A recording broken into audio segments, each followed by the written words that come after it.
guys, and welcome back to Eggs the Podcast. But before we get started, I want to talk to you about our sponsor, Tailor Style. This is that point in the year when things start moving again. Q1 is over, calendars fill up, travel picks up, and suddenly you need to look a little more put together than you have the last few months. That's why I like Tailor Style. It's a menswear rental and styling service that combines real human stylists with AI to send you clothes that actually make sense for your life, whether that's meetings, dinner, events, or being on the road. So instead of time shopping, guessing what works, or rotating the same few things every week, Tailor gives you solid options that fit well, work together, and make it easy to show up sharp. And when you're done, you send it back. No laundry, no dry cleaning, no extra hassle. I'm a subscriber right now, and every few weeks I get a box with hand-picked outfits chosen by a real stylist, refined by their AI, and the crazy part is they actually nail it most of the time. Stuff I would never go buy, but I end up wearing nonstop just because it works. And honestly, that's the value for me. It's one less thing to think about, and it helps me look pulled together without having to spend any time on it. To check it out yourself, go to tailor.style. That's TAELOR.style, and use promo code EGGS to get 25% off your first month. Once again, that's TAELOR.style. Use code EGGS for 25% off your first month. And now, back to the show. Hey everybody, welcome back to Eggs the Podcast. Today's special guest is Chris Boucousis, podcast guest and high performance expert, former Australian fighter pilot, and CEO of Afterburner. Welcome to the show, Chris. How are you? Hey Ryan, good man. Thanks for having me. I'm very grateful for the opportunity. How you guys doing? Doing pretty good. Doing great. Yeah, glad to have you, man. I gotta just acknowledge this. We've had some technical issues, and the fact that your phone started ringing right in the middle of the intro again, just as we're gonna roll with it, and it's great. I'm gonna roll with it and let it be. It's just part of the archive. We're never gonna get this thing done. Right, well, and it's hilarious too because it was my son, and he's literally 8 feet above my head right now, just laying in bed and calling me instead of coming down. So, anyway, Chris, welcome to the show. We're very professional around here. Do not be cool. And so thanks for making time. Appreciate you. It's a pleasure, mate. Professional doesn't mean the absence of mistakes. It's just the ability to keep going and still making an impact. That's what we're going to do here right now. Yeah. Well, let's talk a little bit about you for a second. You're a fighter pilot from Australia, and you segued into business. You want to tell us a little more about the breakdown on that regard? Yeah. I mean, I just, like every fighter pilot, we just love it when someone asks us to talk about ourselves. So thanks for that, man. Yeah. Look. I'm, I've tried to live a full life. And I think that kind of started with me from the age of 5. I went to an air show, and I don't know whether you've ever been to an air show, but there's something about the noise and the smell of jet fuel that can really motivate a young man. And I don't know, I just connected with that visceral experience of watching these airplanes for a day. And I just kind of decided that's what I was going to be. There was no doubt about it in my mind. I just spent the next 17 years working my butt off. I'm so blessed that I had this kind of connection with a life purpose, because everything about me as a human being is the opposite of a fighter pilot. I have chronic ADHD. I was short-sighted when I went through the recruitment process, but managed to get a little bit teary and convince the eye doctor to mark me up and as having perfect vision. So really, it's a great story for if you're really motivated and you just want something, you can bend people to your will. And I joined straight from school. I did 12th grade twice because I really struggled academically, still do. And the second time I went through there, in Australia, you can basically ask for a release of all your records. So when I was in my 40s, I asked for all of my military records, and they have everything from the first time you went into the local recruitment building all the way up to the day you left. It was just hundreds of thousands of pages of documents. So I was kind of curious as to what they saw in me when I was accepted. And it was just this one-liner really in big red pen. It was pens in those days. Everything was done manually. And it just said, this kid wants it more than anyone else. So anyway, I managed to join up, struggled my way through pilot's course, struggled my way through becoming a fighter pilot. I became a fighter pilot. I did that for 11 years. It was an amazing career, a lot of fun, a lot of challenges as well. And unfortunately, when I was 30, I was diagnosed with an autoimmune disease, and that meant I was kicked out. So, went through that whole life experience of having a dream pulled away from you and all the soul searching that comes with that. But it turns out it was a pretty good thing to have happened retrospectively because it pushed me into business.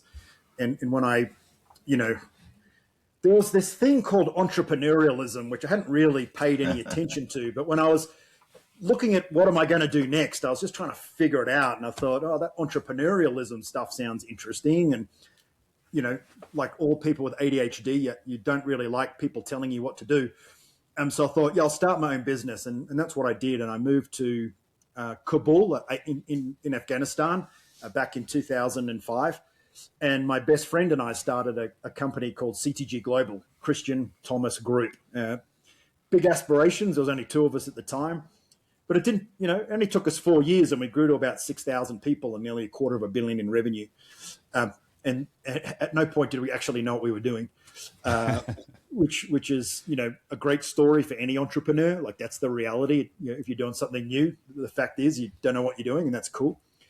But what I feel really grateful for, and I've been able to apply this the 20 years since then, is the fighter pilot is trained to think a certain way, very differently to everyone else. Like, to be a fighter pilot, you can't be just the average person off the street. You can't go, oh, we need fighter pilots, let's recruit 20 fighter pilots off the street.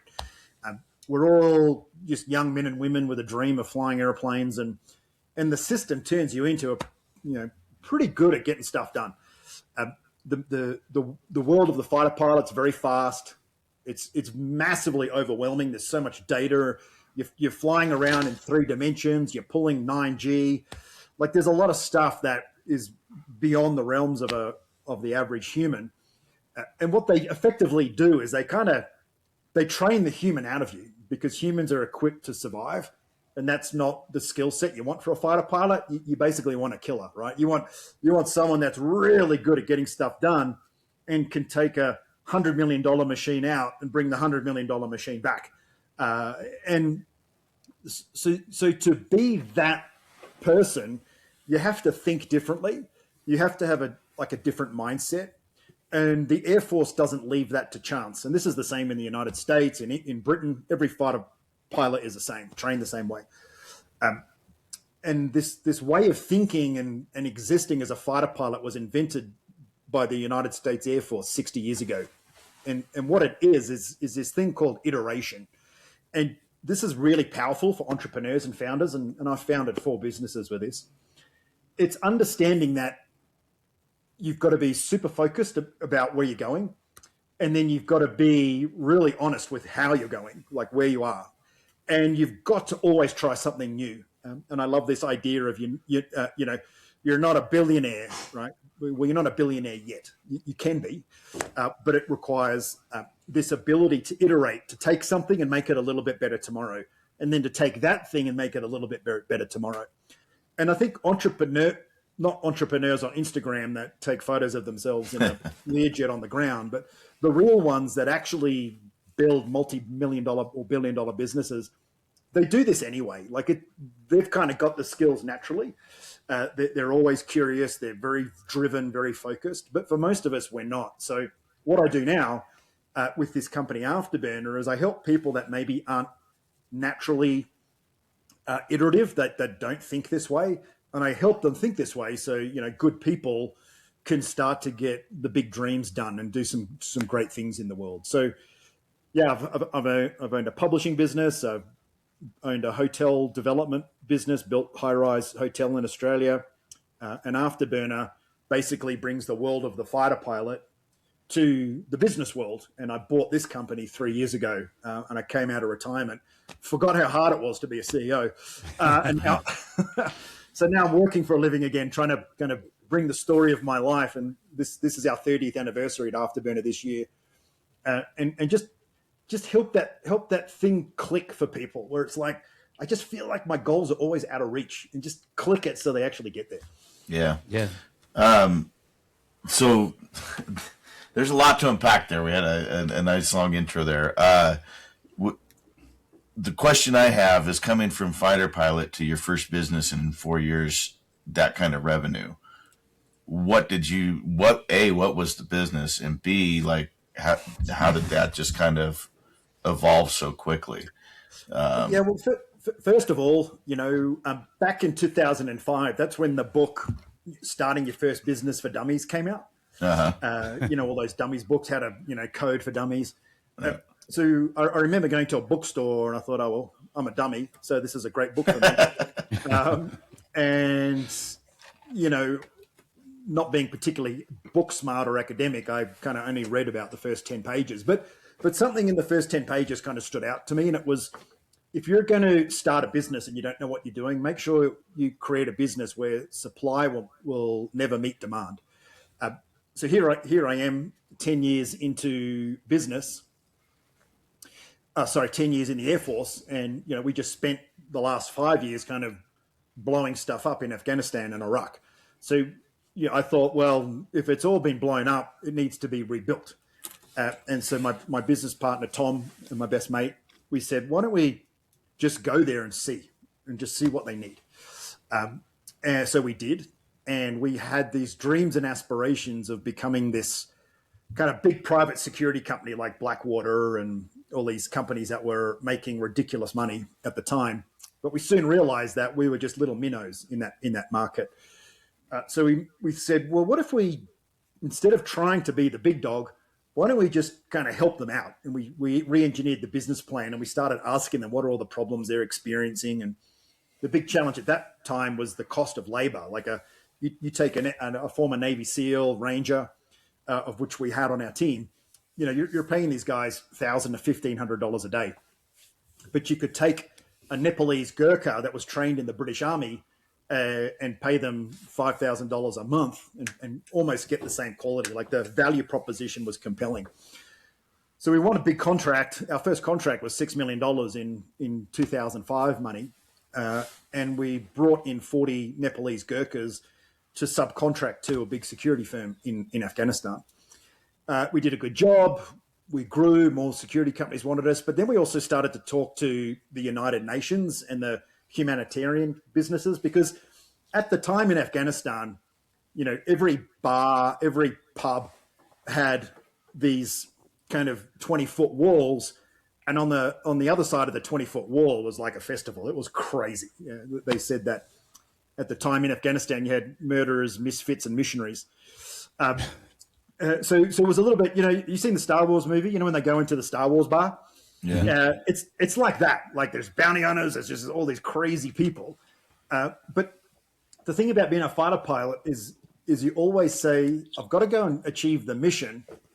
I've got to get really curious about how to get there. So the mission for us was, at the time, we just wanted to be very wealthy, right? So we just kept asking questions of people, and then we met lots of other people in the bars. And because we didn't drink, because we weren't complete lunatics, we started to just start conversations that we then took offline and started to develop. And as a fighter pilot, you're trained in this technique called debriefing. And a debrief is asking and answering 4 questions. What are you trying to achieve? What's actually happening? Why is there a gap between the two? And what can I do? What can I do right now to close the gap? So you would basically talk to people in the bar. Hey, what do you do here? We build schools and clinics. How's it going? Well, we've got massive issues with corruption. People are taking the money, the villages, and they're disappearing with it. Why is that happening? Well, because we don't have a trusted source to go out and check what's going on. And we go, hey, what if we did that for you? What if we had this system where we could stop corruption? We could remotely check that these buildings were being built. Would that be useful? And they go, yeah, that'd be great. So then we administered a $500 million project for the International Organization of Migration, which is basically these humanitarian organizations. I'll tell you right now, I mean, the way that they waste money is mind blowing. And we invented this system. So back then you didn't have Starlink or any of this, remote broadband. So we built the first remote broadband quality system. So we would go out, you could take photos, you could upload it to a satellite, it would capture the photos. We would rotate teams. There was always 2 people doing the assessment, so they couldn't be corrupt. They couldn't be, bent to the people's wills. And that's when the company really boomed. When we were basically the only non-corrupt implementation body, everyone wanted us to do the projects. So we did that. Along the way, we grew so fast that the whole company just went out of control. I mean, we had so many people, and it's not like people don't even have bank accounts in Afghanistan. You're sending them like $50 on the phone. All this random stuff. And unfortunately for us, it just got out of control, like our payroll and financial management. We didn't have a financial controller. We're just doing it ourselves. And we brought in an investor, and unfortunately that investor turned out to be not such a great person, and kind of gradually pushed us out of the business because they had a lot more resources than we did. But it was a great adventure. I mean, and it gave me faith that, as long as you start a business that helps people, you're probably going to be okay. It was a good lesson, and a good lesson in business as well, because there was no rules, there was no law. You would literally get a Hilux truck would come and just take bags of money off the back. These trucks had like millions and millions of dollars. That's how you got paid in cash. Wow. And then you'd have to figure out how to get that out to the people without being robbed by bandits. So it was like a boy's own adventure. Like it was insane. It was one of the best times of my life. Doing good things, but also in a place where it was all based on trust. It was raw business. Yeah. I mean, there's obviously a lot to unpack there too, but one of the things that I've sort of noticed about your story from the beginning, and even as you're telling this story, are a couple things. First of all, high performers, and I'm characterizing you this way. I mean, it makes sense, even though you say you were maybe strong academically and things like that. I mean, just to have the sheer willpower to push your way through to fighter pilot tells me you're a high performer. And I used to work with a guy like this, an older gentleman, this guy named Don Aslett, and he was that way too, where he wasn't the strongest academic in the world, but by God, he built a multi-gazillion-dollar business just by sheer force of will, right? Just pushed his way through. And what you're describing here, this kind of, flying by the seat of your pants, disorganized kind of thing that you guys threw together, yet here you were able to generate this giant business, I think is actually a nice little note for a lot of young entrepreneurs and people like that who are kind of maybe waiting to get started because they're looking for a perfect solution. There's the old saying, don't let perfect be the enemy of good. And I think there are so many people who don't actually get started on their business because they're afraid of things not being perfect, rather than maybe embracing chaos a little bit, right? And following more of this iterative mindset. So I think that goes back to what you were saying earlier about not everybody thinks the way that you do. So the other thing that I thought was there is just, I guess, this being able to sort of pull this business out of chaos, but then sort of walk away from it without, feeling too upset about it, and then moving on to the next thing. And I think that's one of the things that keeps people out of business too, is that they're afraid to fail. And if this fails, I mean, it sounds to me anyway from your story that, when things went sideways and this guy pushed you out, like you guys were just on to the next thing. Like you weren't sitting around losing any sleep about it, maybe a couple rough days or whatever. But I mean, but ultimately you guys just failed forward, or you were on to the next thing. And I think that that's a really good thing for young entrepreneurs, especially. But, just to understand that it's okay if everything isn't perfect. And when things go sideways, that's okay too. Yeah. And I think subconsciously there's a bit of the fighter pilot that shapes that mindset, because when you're in a fighter jet, you're flying between 600 and 1200 miles per hour. Like you can't stop. You just have to keep going, but you have to keep going with intention and rigor. And I think, business is very much like that. You can't just stop on Tuesday because you're tired. You can't stop on Wednesday because you lost a deal. Like business just keeps going. Mm-hmm. I think what happens though is fear starts to become a player, like the fear of failure. And I think a lot of people look at like a unicorn startup and think that that's because of the person. I mean, a lot of billion-dollar startups are just right place, right time. I mean, Sam Altman wasn't born when he was born and just happened to start the first non-for-profit AI company. He wouldn't be a billionaire, right? If Simon Sinek wasn't one of the first TED talkers, he wouldn't have been a big name in the personal development space. If Gary Vee just didn't happen to start when Instagram was new, he wouldn't be Gary Vee. So you've also got to understand that, like, for 99% of entrepreneurs, it's freaking hard. And it's slow, much slower than you think. And that resilience to find joy in the small gains and the consistency to keep growing a small gain rather than roll the dice in something. I personally think the whole social media space around business ownership and hustle Like I watch it and it's just like, does anyone actually build a business this way? I mean, if someone's hustling me, I don't want to buy from them for starters. And even for me, because the first business was like a big contract business, right? Like it was, you're doing $5 to $25 million deals. Like there's no hustle in that world. But then when I owned a magazine and it was all selling $99 subscriptions, and for me, I'm like, clearly I'm not hustling enough. It's all about this hustle thing I keep hearing about. And every time I hustled, it went bad. And every time I just stuck to the basics, it went well. So for me, being successful as a business founder or entrepreneur it's just nailing the basics. Your funnel should be boring. You shouldn't have to be thinking every day, oh, how do I do some really cool marketing today? Like, and people look at Nike and they look at Apple and they look at Google and they look at Adidas and they're just massively consistent. Like just do it. I mean, how long has just do it been around, right? Like it's just Air Jordan, just consistency around the brand, consistency around the product.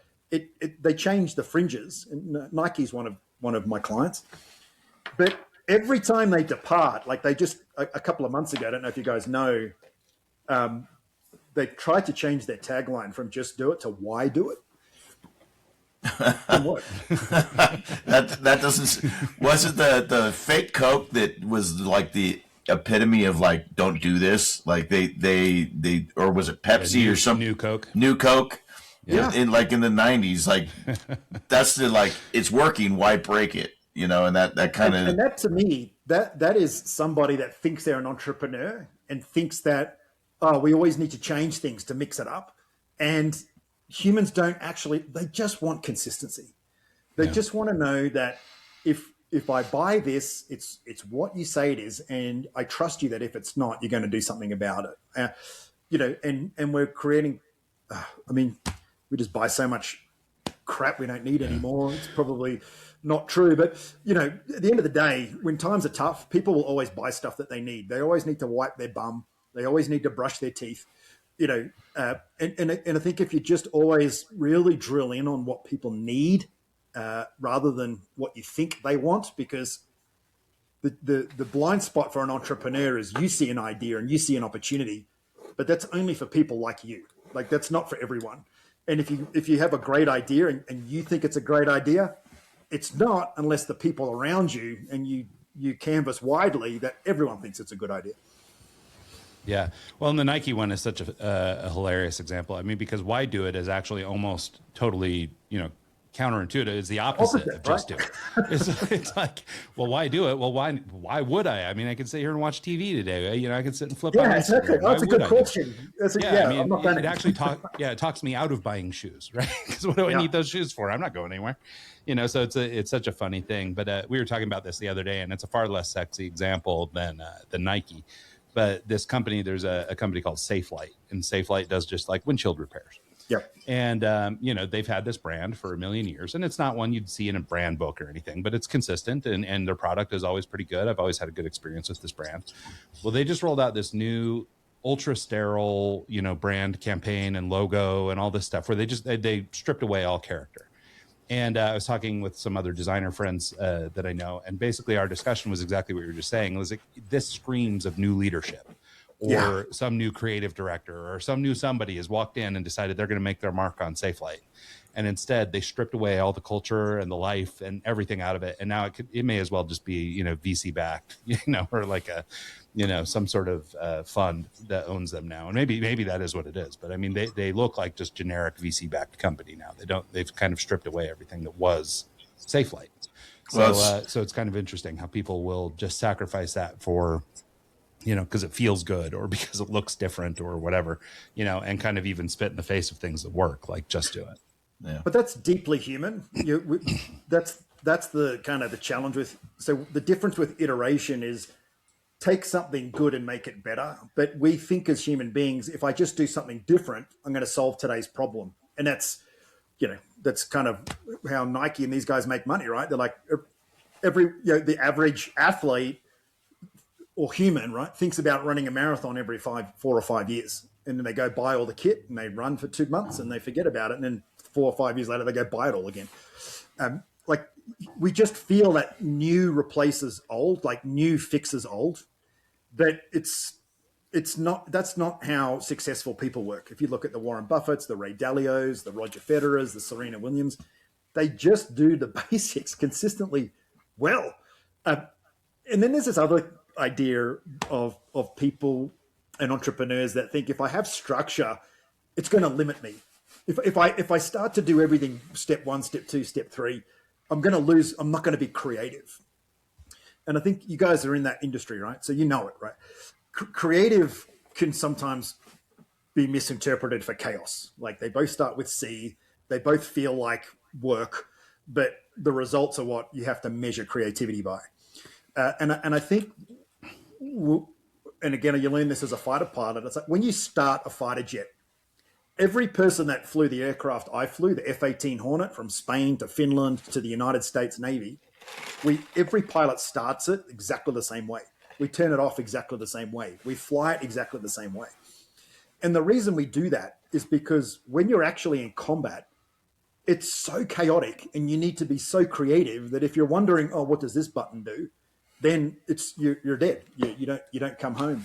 And you see this all the time in my life of dealing with marketing in 21 years. I've probably really only found 2 marketing creatives that are actually decent, that actually can derive results.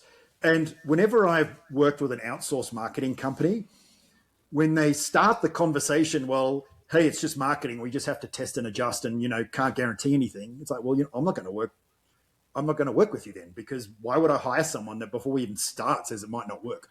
I'd rather work with someone that has a really clear idea of what works and then we fix it because it's probably not going to work when we start, but we want to get there at the end. And I personally think that marketing creates too many excuses for itself because there's too much bad marketing that doesn't deliver results. So I'm anally retentive when it comes to working with marketing people, and that every conversation is anchored by this is the result we're going to have in the next month, 2 months, 3 months. And I'll tell them in the brief, I'm okay if we don't hit it. I'm okay because it's who knows what's going to happen, but don't start with an excuse before we even get out the gate. That reminds me of some conversations we'd have with SEO experts. They just, it always seems like they never have a clear money. Yeah, exactly. What are some markers that you would use as a reference for returns on your marketing expenditures? Lots of people, like you said, it's hard to kind of like, if they come out saying, hey, it's not going to work, are you just looking at units sold, or are you looking at impressions? The vanity metrics were huge for a long time, and that's not. There's never real results with vanity metrics, as we know. But what are your indicators that tell you you have a good?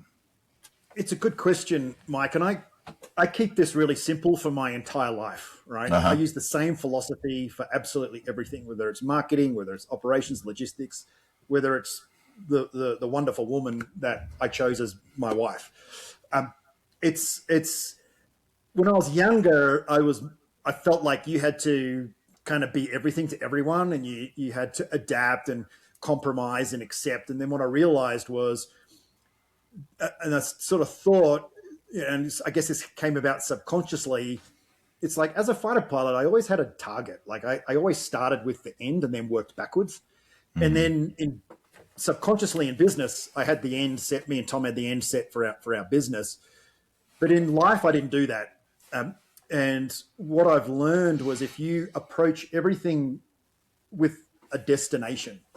So for marketing, I'm not a marketing expert, but I know how to have a conversation with someone when they're talking to me, and it's not about arriving at something. It's not about delivery. So when they talk about everything, and humanity tends towards doing things, not achieving things. If every human was orientated towards what they achieve, they'd be a lot happier. But we tend to wake up in the morning and whatever's in front of us, that's what we do. Whatever distraction I get during the day, that's what I do. Because we're engineered to feel good when we're busy, even though it doesn't actually achieve much. So, and when it comes to marketing, you're looking for different things, right? Like, of course, you want awareness. So for me, I don't mind vanity metrics as a measure of awareness, because if you build a good system and you have a great CRM, we use a lot of AI analytics now, you start to see whether the people who buy you are aware of you. So if I sell a leadership development course, but I've got a bunch of what we call spotters, people that love fighter jets, well, I'm getting a lot of vanity metrics, but they don't mean anything. They're the wrong awareness for the wrong people. And then, you want to dial down onto your return on ad spend. You want to compare all of your lead magnets and find out which of those are the most, because eventually someone's got to buy something. So you can have all the marketing in the world, but if they actually drink the can of Coke and it tastes terrible, you just your marketing budget's going to be wasted, right? And that's the other problem you have, particularly with commission-based marketing, is, oh, we can't do that because your sales team might be shit. And sales is like, oh, we can't sell because marketing keeps bringing the wrong people in the door. And I'm like, okay, sit down together and work it out. Like, I'm not going to have this. I'm not going to have sales over here and marketing here, and then you guys throwing mud at each other all day. You get confident in each other and don't make that excuse ever again. And so we work with a lot of companies. We work with like the likes of Publicis, right? And we work with massive organizations that do this sort of work at scale. And it's the same as the adversarial kind of mentality between the client and the marketing agency. And it's like, I'm going to give you a brief and then you come back to me. And I'm like, don't do it that way. Sit down together and co-create. Like if you're worried about what you're going to give them, then you haven't A, listened properly, or B, spent the time to co-create. And we don't do enough of that either. Like I have the vendors we use, even with this philosophy, it's like, I'm not going to meet with you once a month. I'm going to meet with you every week. And I'm not meeting you every week because I want to look at the metrics. I want to meet with you every week because I want to know that you're actually doing stuff that's going to deliver that. I don't want to get to the end of the month and not hit the target, which is what's going to happen. And that's the first time we talk about it. And I think that, again, like as a fighter pilot, because we're trained and conditioned to think in seconds and minutes, you value seconds and minutes. You don't look at the world as if it's quarters, months, and days.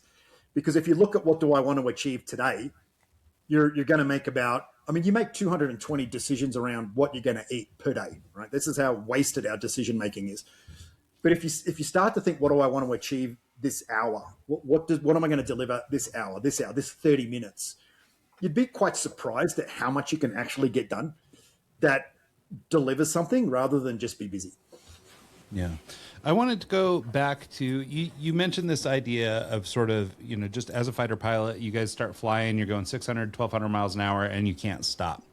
And, it's funny because I'm just sitting here noodling on it while you were talking to me just now. And I'm going, well, that's kind of a parallel with life, right? Like life is just going, like it doesn't stop, can't stop. But I think a lot of us measure our success, kind of what you were just describing, in sort of starts and stops. And I don't think that everybody has sort of this iterated, always working our way upstream kind of approach to things. So I wonder if you talk a little bit about how you start coaching leadership into that mindset if they don't already have it. And I have to imagine, as you work with a lot of entrepreneurs and things like that, you probably do come across a lot of people who do kind of have that type of mindset. We talked at the very beginning about failing forward and stuff like that. You probably talk with guys who are, good at iterating or moving off of one thing onto the next thing, et cetera. But how do you teach that into somebody who doesn't already have it? If somebody's kind of approaching things from a different perspective, how would you talk them into this sort of, the river's always flowing kind of approach where, you can't stop. It's just keep moving, keep moving, keep moving. Yeah, it's a good question. First of all, I just don't ever talk anyone into anything. Like, it's not for me to talk people into stuff. They have a need and I'll fill it. So you've got to start with the right entrepreneur. So if you've got an entrepreneur that knows everything and thinks they're the dog's bollocks, I can't convince you of anything. Like, just keep going.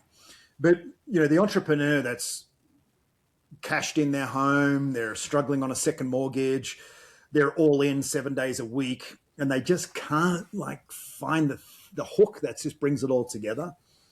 I just get them to define by Friday, like what is one thing you can not do, one thing you can achieve by Friday.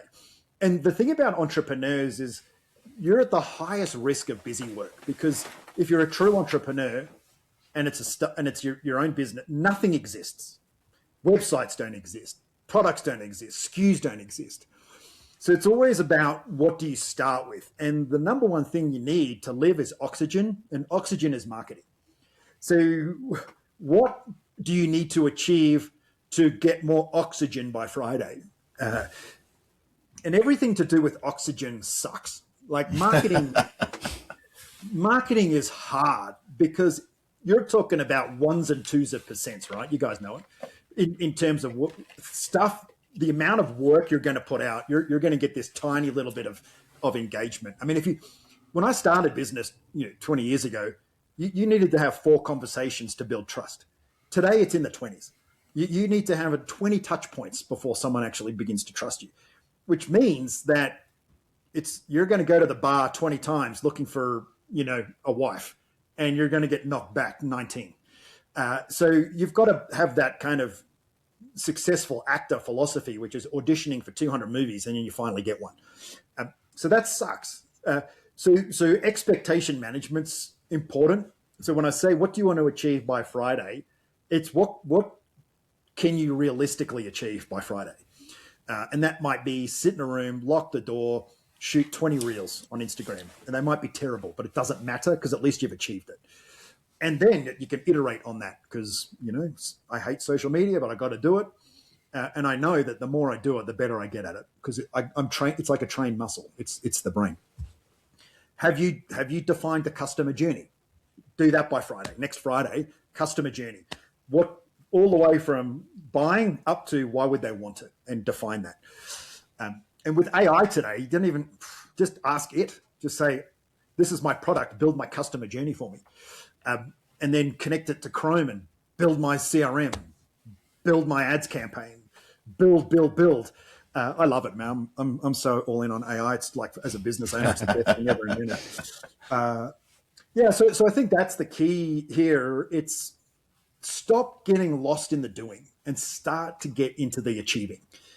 And when you start to live a life that's achievement driven, you get good at 2 things. One is achieving. But the second is also starting to be a little bit better with your expectation management. You start to realize how hard things are. And the problem with hard things is it's easy to have 20 hard things that never get done, as opposed to one hard thing that gets done every week. And I have this philosophy. If you have something you want to achieve in a quarter, you can normally get it done in a month. If you want to do something in a month, you can normally get it done in a week. And if you want something in a week, you can normally get it done in a day. But you've got to be focused on it all day to get there. So I think, and I feel so blessed to have learned this idea of missionization and the mission bubble as a fighter pilot, which is like, you've got 2 missions today. Every mission requires you to think, communicate, execute, and debrief. You've got to do those 4 things.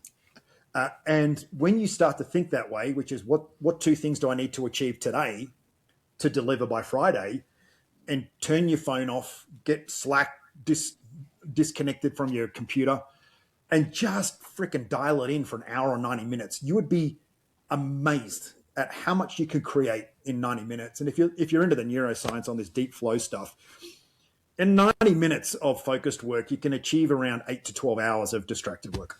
Yeah. Flow state to me is incredible. Like turning on the classical music and just getting into it, and next thing you know, 4 hours is done, and it feels like 30 minutes.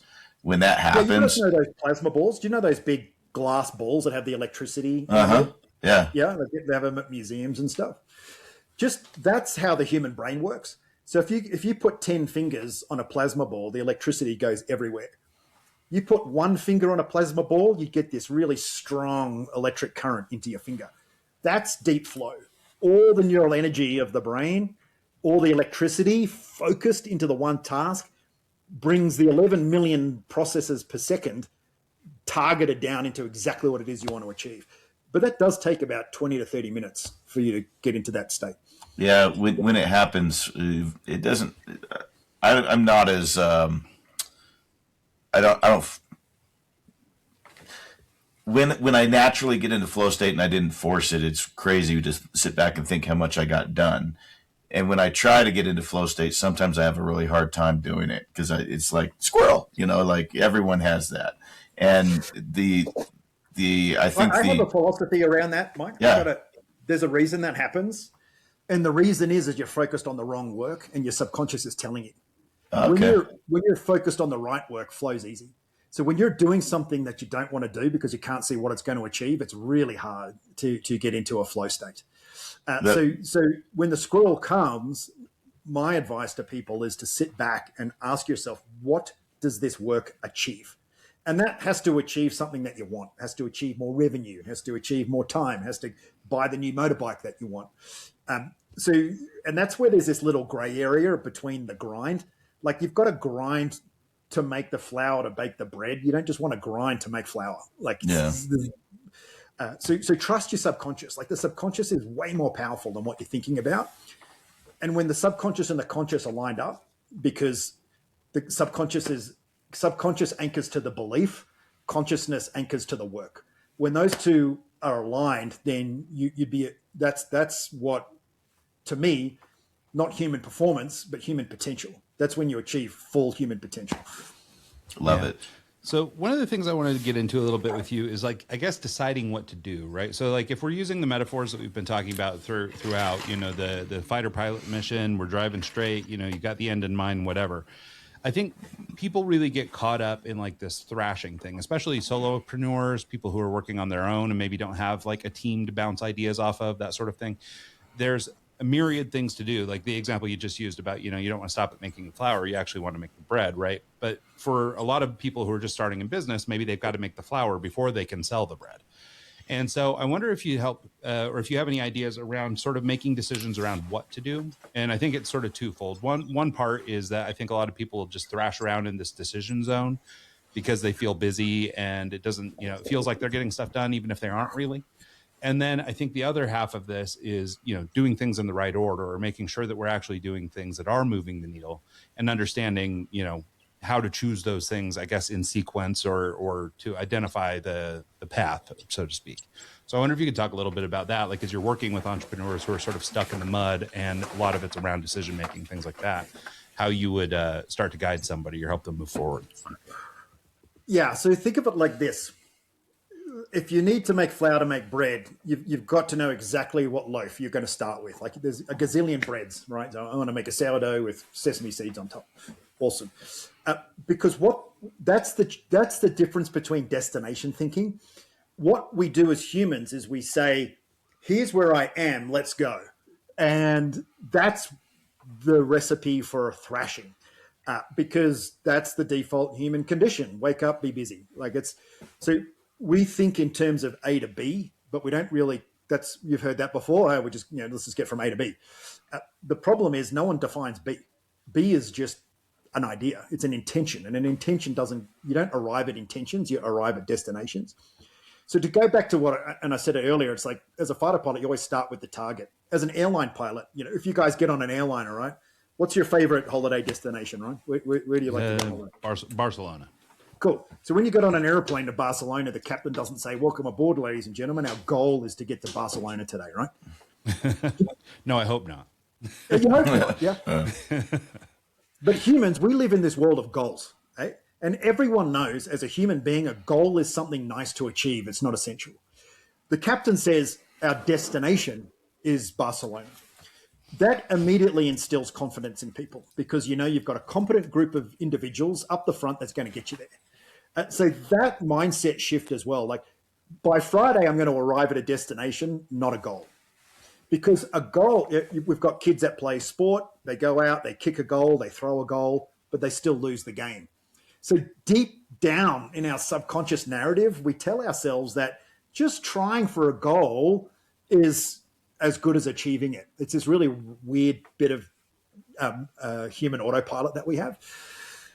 So everything you do in a business is grind. I know I'll give you a case for you guys right now. We're completely rebuilding by Friday, it'll be finished. So we're fully automating our entire funnel, right? From copy to pictures to CRM to lead scoring, you name it. And it's a big database. It's 78,000 people. But what we discover as we do this is there is so much minutia, so much tiny detail.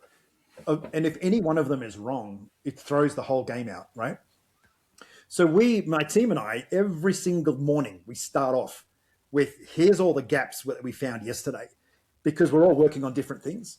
So we bring ourselves together and we say, right, of all these different things, this is what we're going to do between now and lunchtime. And then we're going to do this because this is what we need to achieve by lunchtime. You can apply the same mindset to it. And I've been an entrepreneur, right? So every business I've started, there was just me. Nothing existed, except for one and two, Afterburner and the publishing business.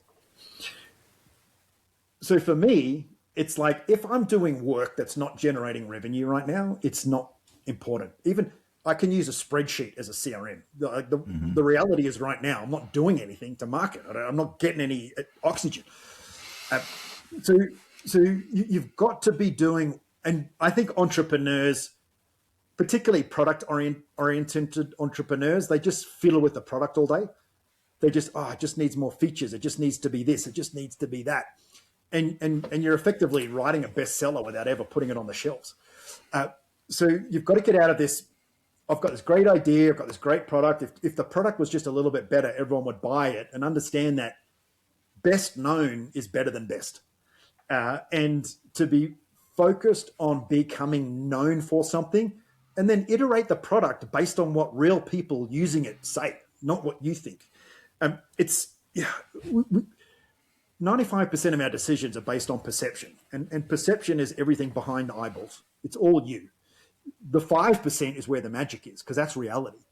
So you, as an entrepreneur, you've got to keep engaging people and getting their opinions, so you get out of your own head. Another saying we have as fighter pilots, it's not the missile you see that shoots you down, it's what you don't see. And the same as a human, it's your blind spots and what you don't see about yourself. That's the thing that's creating the argument with your wife or your husband. That's the thing that's stopping you from being successful. So you've got to have people around you that call you out on it and challenge you continually. So as an entrepreneur, a couple of things. One, set a destination, year, quarter, month, week. Two, don't be by yourself because you're just you. Join an entrepreneur community. Make sure you get a business coach. Find someone that isn't going to say, that's a good idea, because that's all your family's going to say. That's all your friends are going to say. Be in a highly challenging environment. And two, if you feel like the work isn't going somewhere, then it probably isn't. Like it's easier to do hard work when you get the reward at the end of it, and you see a few extra likes, you see a few extra DMs. Like that keeps you going through the hard stuff. Yeah, I think that makes a lot of sense. I wonder, just as a caveat to that, or like as a little addition, how do you go about choosing the destination? And what I mean is, I think, you alluded to this earlier, talking about social media and sort of the posers that are out there. I think a lot of people go into business and they're not even really sure why they're doing it. Maybe they built a job themselves, for themselves, because let's say they were a welder and now they're a freelance welder and they started their welding company or whatever, people start businesses a lot of times to just chase down their skill. I'm guilty of this. I was a graphic designer. I got laid off. I started a graphic design company, like that kind of thing. And so, but what I did was create a job. I didn't really create a company, and there was no end in mind because it was just, I needed work. Right. And so there wasn't like a destination as part of that decision-making process. Well, the destination was, you need to pay your mortgage. You need work. You need to make money. That's the destination. So I guess to that point, there's a, whatever it was, $5,000 at the end of the month is the destination, I suppose. But I wonder, it seems like what you're talking about anyway are much further down the road kinds of destinations, which are, what's the outcome of this company going to be one day? So in the case of fighter pilot, right, you have your mission and that's the goal for the day, or not to use goal. That's the destination for today is we're going to go blow up this thing and then we're going to return. For small businesses or people who are getting into business, or maybe even, well-established business leaders who are trying to figure out what's next, how far down the road does this destination need to be? Using the life metaphor again, obviously we have lots of destinations. I've been to Barcelona a bunch of times, and then we come back and then we go again. And, so there's, I guess, I guess I'm trying to understand the pressure of the destination. Like, how serious should it be? Does it need to be the be all end all fork in the ground, or is it the we'll know it when we get there, and then we'll have another destination once we get there? I mean, I'll get you to help me on this one. The way you did it is the way that it should be done. How much pressure did you feel to have the destination of 5,000 by the end of the month? Well, a lot. But I will say one thing that was interesting about me was that, yes, I had these little micro destinations, but then as I got on in my career, so, like we just transitioned to a new company at the beginning of the year. But for the last 20 years, we've been doing the same thing. But we never really grew. We never really got that big. I mean, it was enough to sustain me and my family and that kind of thing, but we never grew past that mark. There's kind of a barrier that we hit, or sort of a, ceiling where it was like, well, we can make about this much per year. And we never really advanced past that. And I think, or at least the way that I've talked to myself about this, is that the destination wasn't ever more concrete. It wasn't, we're going to be a multi-billion-dollar mega corporation, none of that stuff. Instead, it was just like, I need $5,000. I need $5,000. I need $5,000. You know what I mean? Most small bit 90% plus. I used to know the statistic, my brain's forgotten it, but most small businesses tap out 2 to 3 million. And the reason they tap out at 2 to 3 million is that's a nice lifestyle for the owner, right? To get beyond 3 million, the owner has to make a sacrifice. You have to stop taking money out of the business. You have to take a pay cut because you need a whole bunch of resources to make the jump. So most people can personally manage a $2 to $3 million business without having to spend it, and you can sustain that pretty easily with your existing relationships, a little bit of new logo work. It's okay. So I call it the self-limiting belief. Every plateau of growth is a self-limiting belief establishing it. It's not the world. If you wanted to be a $100 million company, then take about 5 years. Give yourself 5. Who knows? I mean, the closer you are to today, the easier it is to define the destination. The further out it gets, you start to morph into storytelling. Storytelling is what keeps people, think of the Lord of the Rings, right? It's the story that keeps people doing crazy stuff, chapter by chapter, page by page. But when you're an entrepreneur, the first destination should be, I've got to pay myself. Like, I've got to earn money on myself. That's a great destination. The second one is, once I've earned enough of myself, and an entrepreneur should be able to do 4 to 5 people's jobs. You should be one of those focused people that can get 8 hours of work done in an hour. And then you get to the point where you're like, right, I need to put money in the bank instead of taking it out, and give myself a whole nother year. And then I've got to go into the thing which most entrepreneurs don't like. I've got to start hiring people. And people who I hire aren't going to care as much as me. They're not going to work as hard as me, and they're going to make a whole bunch of mistakes.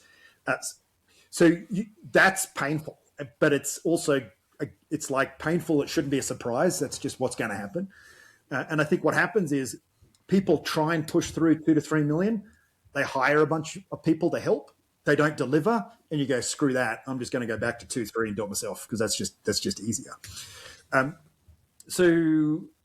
I personally think the big vision is good in terms of storytelling, but it's not a destination. It's an intention. It's to get the people who are just getting paid by the hour to do the extra hours because they're like, man, I want to be on this journey. I want to be able to tell people at a barbecue that I work for Ryan and Mike. Like that. That's to me the story. So destination thinking is daily. That is a really good habit to get into. Set the destination to solve the immediate problem. Like, look at me, I've got this great vacuum. I'm going to be like Dyson. Okay, well, Dyson made 600 vacuum variants before he sold his first vacuum. So just understand that, you've got to do the small things for the big things to happen. So yeah, like I said, I think if you're thinking the story should be 5 years, like I want to sell this to 2 million people. I want to sell it to 2 million people because I want to make 2 million people's lives better. And then in the end of the year, you can make a bit more granular. Like this year, it needs to be 5 million. Next year, it needs to be 15. It's all guessing. I mean, who knows? I mean, the company I'm in now should be doubling its revenue, but then the Iran war started, so no one wants fighter pilots hanging around your business. So Well, and I guess that's kind of what I'm getting at, right? Or trying to understand is like, okay, so the path being to, the destination being Barcelona, if it's a direct flight, that's a pretty easy flight. You just hop on the plane and boom, you're in Barcelona. But if I have 3 layovers and I have to stop in Minneapolis and then again in Atlanta and then again in Paris and then move down to Barcelona, like now my life is infinitely more complicated, right? So I have to make decisions all along the way. So I guess that's kind of what I'm trying to understand is like, should we be, back to the iterative idea, is each layover just another iteration in the grand master plan of get to Barcelona? Or is it better to just say, hey, I want to get to Barcelona? It's a good analogy because what the reason you're going to have all those legs is because you made a value decision, which was I want to spend the minimum amount possible. So typically speaking, you want to spend the minimum amount possible. You're going to get the flight with the long layovers and the multiple legs, right? Which is often what an entrepreneur has to do because I can't afford to go straight to the big goal of marketing here. But what you don't want to do is to do that for the next 10 years of your life. You want to accept that right now the destination of Barcelona is exciting, and I've only got so much money, so I'm going to have to endure a bit of personal pain. But my destination is to be able to do this in one leg in a couple of years, and that's what's going to keep me focused on my hard work. Is I want to. By the way, believe me, when you get to the point in life where you fly everywhere up the front and you get anywhere, it sucks just as much as the multi-leg flights after a while. Yeah. So be careful what you wish for. Travel in general. Yeah, but it's it's this kind of thing, right? And I think when Will Smith had that massive breakdown and slapped Chris Rock, and I remember watching a YouTube and he said he spent his whole life climbing the cliff, and then when he got to the top, he looked down and it was an abyss. You never arrive. Yeah. You never arrive, and that's the key with destinations. It's understanding. Like I was retired 3 years ago, and it's not that great. And I got back into being a CEO, and I liked the free time I had when I was retired, and I don't like a lot of the stuff I have to do as a CEO. But at the end of the day, I choose this discomfort over the discomfort of doing nothing. Like either way, there's discomfort. Yeah. Yeah. Well, it's been a great conversation. We are kind of to that point. Do you want to tell people where they can reach out, get in touch with you? Any website links you want to share? Yeah. So if you just type Boucousis, Boucousis, I'm like the only one that does this on earth. And the only other person you'll find is my dad. So it's kind of easy. On Friday, I just launched a new online training program called Flawless Leadership. So if you just type Flawless Leadership, you'll find that. There's a new book coming out as well. And afterburner.com or callmeboo.com is where you'll find my company or find me. But just type Boucousis, you'll find something. I love it. You'll find this podcast hopefully in a few months. Well, they'll find it sooner than that. We'll be out on Thursday, so it's coming right out. Sweet. So, but anyway, thank you so much, Christian. This has been awesome. Obviously, I mean, there's 900 other things we could talk about. So we may have to do this again when the book drops. But in the meantime, thank you again so much for doing this for us. Thanks, guys. I appreciate it. Very grateful for the opportunity. Absolutely, and thanks so much to everybody who tunes into the show this week and every week. And we'll see you guys next time.